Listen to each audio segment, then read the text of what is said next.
Hello, I'm back.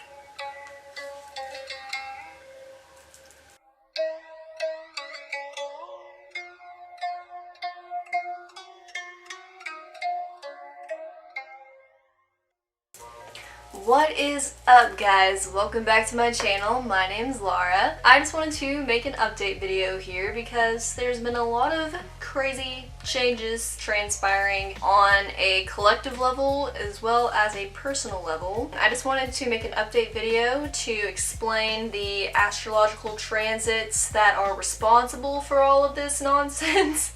I'm just kidding, but kinda. But seriously, there is a lot of crazy events happening in the cosmos right now that's triggering some major events and things to rise to the surface. So I just wanted to shed light on what's been going on. And right now, the biggest thing we have to look forward to is this Jupiter-Pluto conjunction at 24 degrees of Capricorn. And it's going exact on April 4th, but we actually have a series of 3 of these conjunctions all throughout 2020. The second one is going to be June 30th, and Jupiter and Pluto will both be in retrograde. And the third one, they'll both be direct again, and it's on November 12th. So we kind of have this Jupiter-Pluto dynamic going for the majority of 2020. So to start off, I just want to give you a brief background on what Jupiter and Pluto symbolize in astrology. Jupiter is associated with the planet of good fortune and growth, expansion, healing, long distance and foreign travel, higher education, higher knowledge, religion, law, broadening your horizons, thinking in terms of the big picture. Jupiter seeks insight through knowledge, so it wants to explore ideas spiritually and intellectually, and it inspires us to be curious and grow. Pluto, on the other hand, is associated with purging, destruction, death and rebirth, the subconscious and unconscious mind, what lies beneath the surface, clearing out the old to make way for the new.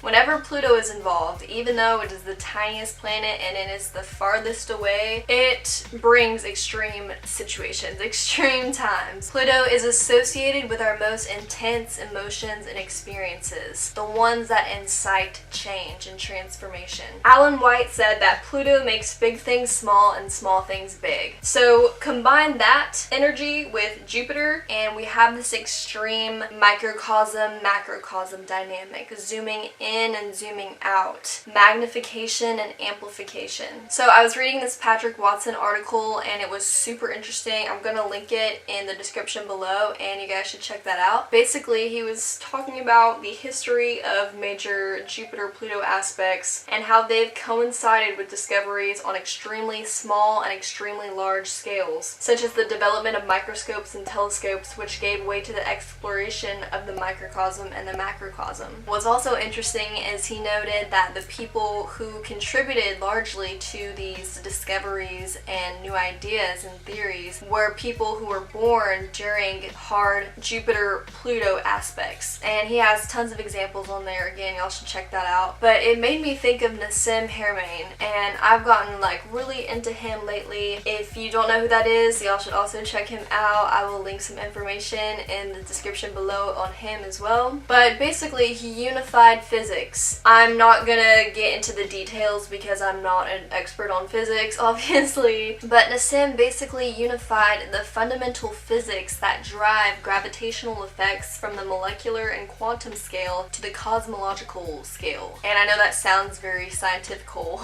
but in other words, the smallest stuff that we have identified in the universe and the largest stuff we've identified in the universe are intrinsically connected and interwoven in this complex network. And now that the science is coming out about this, now that there is a scientific explanation and calculations for this idea of a connected universe, it is facilitating a drastic transformation in the way we perceive ourselves and our whole realities. So Nassim Haramein is basically the world leader on this unified physics, this new branch of physics that focuses on a connected universal view, perspective. active. So I was curious about if Nassim was born during one of these Jupiter-Pluto aspects, and so I was looking it up, and he was actually born during the Jupiter-Pluto opposition in 1962. So I thought that was super interesting. Nice synchronicity there. This conjunction can lead to new discoveries and insights and innovations, likely by someone who was born with one of these Jupiter-Pluto aspects. So Nassim Haramein has definitely got something going on. I would totally recommend checking him out, and so I just wanted to throw that out there. Now, with this conjunction being in Capricorn, perhaps we will see new insights centered around Saturnian themes such as time, boundaries, contractions, and limitations. Both Jupiter and Pluto want more power, only Jupiter wants it through expansion and Pluto wants it through destruction. So each time these two go conjunct, which is roughly about every 13 years, they expose something that may be too big, may be too powerful, and needs to shrink. It is a moment of truth. It is an unveiling when these two come together. So what happened right after the last Jupiter-Pluto conjunction in 2007?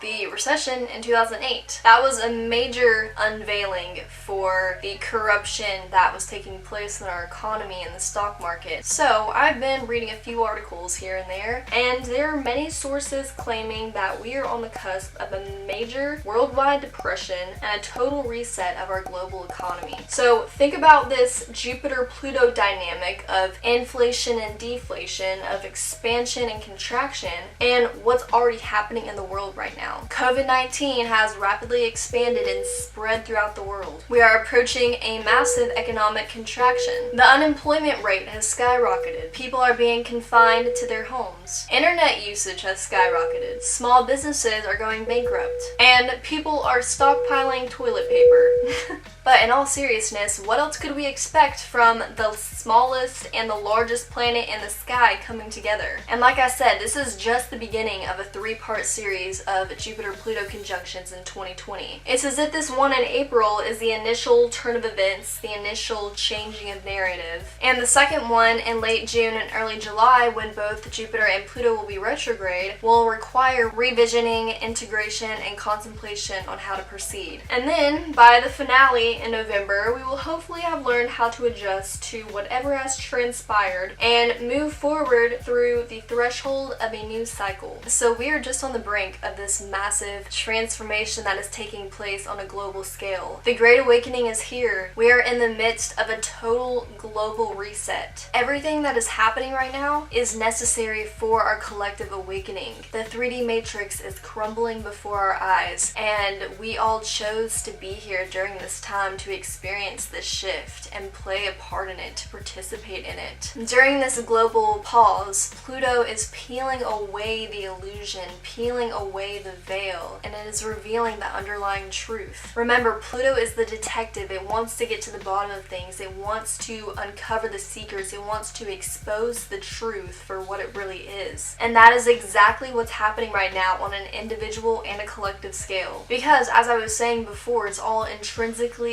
connected and paralleled anyway. So as all of these people are getting sick and getting laid off from their jobs and being forced to practice social distancing and stay home and quarantine, we are being exposed to our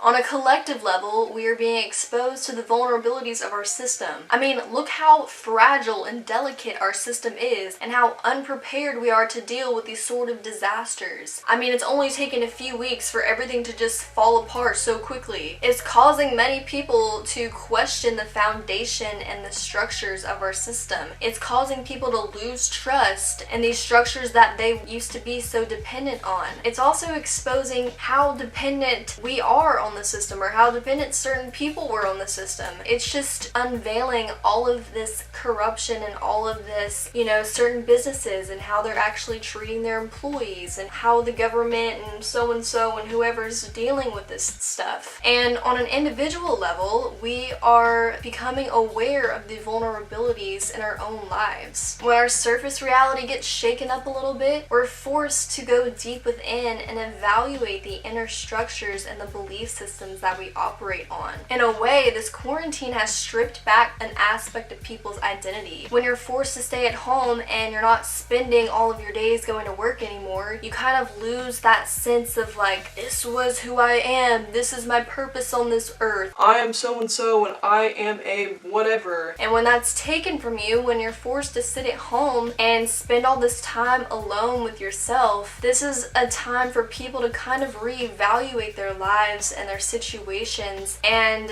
really become aware of how it was affecting them and if they were truly happy in this situation and if this is how they want to spend the rest of their lives, if they want to even keep going on with this job. I mean, a lot of people just lost their jobs and they have no choice but to make a change. But a lot of people are having much more time to be with themselves and question this mask and this persona that they were wearing. Realize if they were being authentic to themselves, if they were truly living in an authentic way. We are being called to start focusing on what truly matters in life, not all of this bullshit that in a matter of a couple weeks a pandemic can just bulldoze over and just wipe out the things that we thought were important or the things that we thought were stable, because life is insecure. We're under this illusion that we have the security in the banks, in our financial system, in our job, in our home life, and everything, but particularly with all this Capricornian energy themes going on right now in our structures and businesses, government, all of that. We think we have the security in those things and the stability with those things, and Pluto, with a big boost from Jupiter, is coming through and just showing you. It's like pulling up all of these weeds and it's like, look,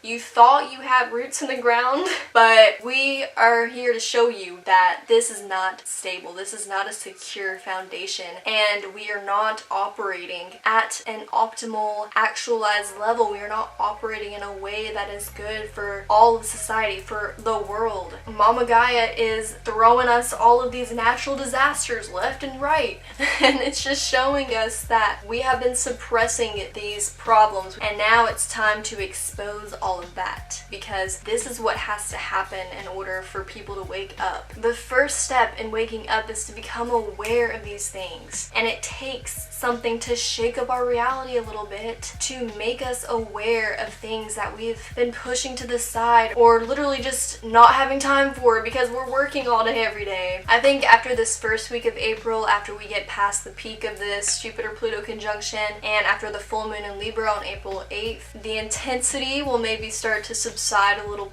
Not subside, but it's just gonna maybe stop escalating. But I don't know. I feel like this is going to be going on for a while. All of 2020 is just like a very pivotal year. I made a video about the Saturn-Pluto conjunction that peaked in January of this year, but it's lasting. The effects are lasting all year, and I talk a lot about these themes in that video. So I will leave that linked below, and y'all should check out my video on that. One last thing I was gonna say is that luckily this combination of Jupiter and Pluto can incite extreme ambition for personal power, and that is exactly what we need to awaken collectively. We need to rise to power individually and stop placing our trust and our sense of security and stability on things outside of ourselves. Stop depending on other things outside of ourselves to make us happy and to make us feel fulfilled. And what better way for people to start doing that than to be stripped of these things that was occupying their time and be forced to stay at home and be with themselves. So I'm sure if you're watching this video right now, you do this, but please use this time. I encourage everyone to use this time to do some self-reflection, explore your curiosities, learn something, and do something good for yourself. Take care of yourself and your health and your loved ones during this time. So thank you guys so much for watching this video, and I'll catch you guys in the next one.